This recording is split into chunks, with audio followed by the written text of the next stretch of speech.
আমরা একটা অসুর দানব শক্তির বিরুদ্ধে 15 বছর আন্দোলন করে একটি পর্যায়ে নিয়ে এসেছি। ওই পাকা ফলটির মতো ছাত্ররা হাতি ফলটি পেরে ফেলেছে। এই রকমের যেমন 1971 সালের মুক্তিযুদ্ধে ভারতের ভূমিকা যেই রকমের ছিল, ছাত্রদের ভূমিকা তার কম। আমরা নিজেরা বিএনপি কোনো ক্রেডিট নিতে চাই না। আমরা বলতে চাই আমাদের ওই হাজার হাজার কর্মী যারা পদ নাই বিএনপির কর্মী, তাদের ত্যাগের সমান এমন একটি দিন আছে যেই দিন হাসিনা বিএনপি নেতা কর্মীরা গ্রেপ্তার করে নাই।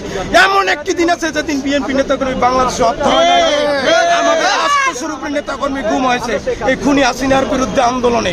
আমাদের 1.5 লক্ষ মামলা, আমাদের 40 লক্ষ আসামি। আমরা একটা অসুর দানব শক্তির বিরুদ্ধে 15 বছর আন্দোলন করে একটি পর্যায়ে নিয়ে এসেছি। ওই পাকা ফলটির মতো ছাত্ররা হাতি ফলটি পেরে ফেলেছে। এই রকমের যেমন 1971 সালের মুক্তিযুদ্ধে ভারতের ভূমিকা যেই রকমের ছিল, ছাত্রদের ভূমিকা তার কম। তারপরও আমরা কোনো ক্রেডিট নিতে চাই না। ছাত্র এগিয়ে এসেছে, ছাত্র জনতার মুহুর্মুহু আন্দোলনে খুনি হাসিনার পতন হয়েছে।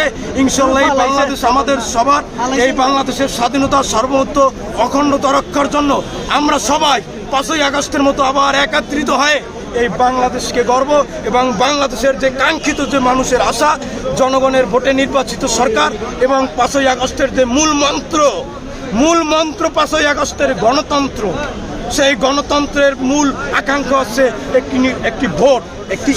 সেই ভোটের জন্য আমরা আওয়ামী লীগ যদি আবার আসতে চায়, ভাই আওয়ামী লীগ এই দেশে আবার কি করে আসবে? এই দেশে তো একটি রক্তের সাগরে পরিণত করেছে, হাজারো লক্ষ মানুষ হত্যা করেছে, দিনের ভোট রাত্রিরে করছে। এই খুনি হাসিনা পিছনের দরজা দিয়া জারু জুতা খাইয়ে আবার বলাইছে এই হাসিনা আর এই আওয়ামী লীগ এই বাংলাদেশে আর কোনোদিনের স্থান হবে না। আওয়ামী লীগ কি এর দায় এড়াতে পারে? পারে না। হিটলার খুন করে গণহত্যা চালিয়েছে, নাৎসি বাহিনী কি তার দায় এড়াতে পারে? পারে না। তেমনি হাসিনা যে এই দেশে গণহত্যা চালিয়েছে, এই দেশে যে অন্যায় অত্যাচার লুটপাট করেছে, এর দায় আওয়ামী লীগ দল হিসাবে কোনোভাবেই এড়াতে পারে না। আমরা কোনো পক্ষে বিপক্ষে নাই। আমরা এই দেশের জনগণের শক্তিতে বিশ্বাস করি।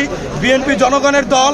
আমাদের নেতা তারেক রহমান বারবার প্রায় প্রত্যেকটা বক্তব্যে বলেছে যে জনগণের আকাঙ্ক্ষা বুঝে আগামী দিন দেশ পরিচালিত হবে এবং বর্তমান যারা সরকারে আছে তারা জনগণের আকাঙ্ক্ষা বুঝে সিদ্ধান্ত নেবেন।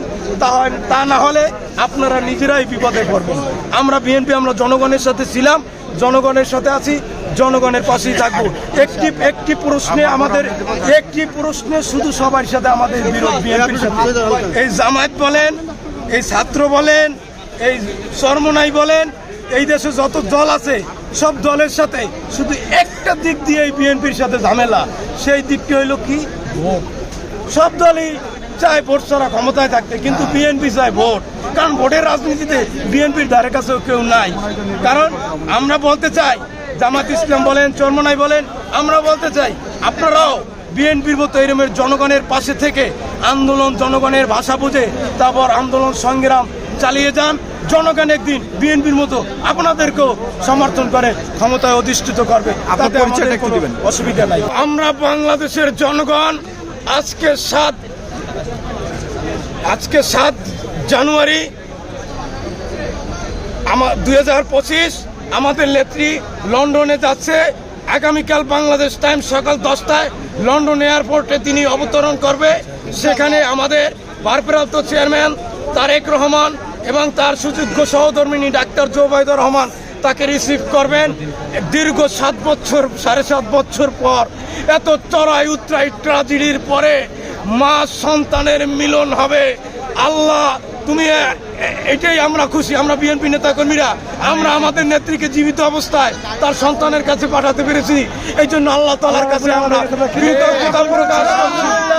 আমাদের নেত্রী সেখানে যুক্তরাজ্যে চিকিৎসা শেষে যদি প্রয়োজন হয় তাহলে সেখান থেকে যুক্তরাজ্য থেকে যুক্তরাষ্ট্রে চিকিৎসার জন্য প্রয়োজন হলে তিনি যুক্তরাষ্ট্রে যাবেন এবং তার শারীরিক সুস্থতা থাকলে আল্লাহর রহমতে তিনি উমরা হজ পালন করে তারপর বাংলাদেশে আসবে।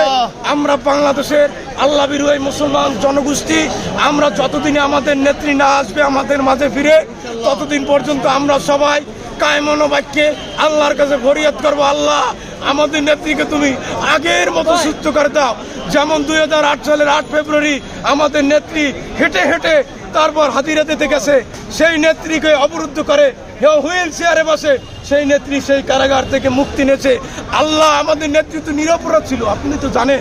আমাদের নেত্রীকে এই চিকিৎসার উসিলায় আমাদের নেত্রীকে পূর্ণ সুস্থতা দান করে এবং আমাদের মাঝে আবার ফিরিয়ে দেন। এবং আমরা সবাই কায়মনোবাক্যে আল্লাহর কাছে দোয়া করব আবার যেন সুস্থ হয়ে আমাদের নেত্রী আমাদের মাঝে ফিরে এসে আবার বাংলাদেশের প্রধানমন্ত্রী হবে, আবার জনগণের নেতৃত্ব দেবে।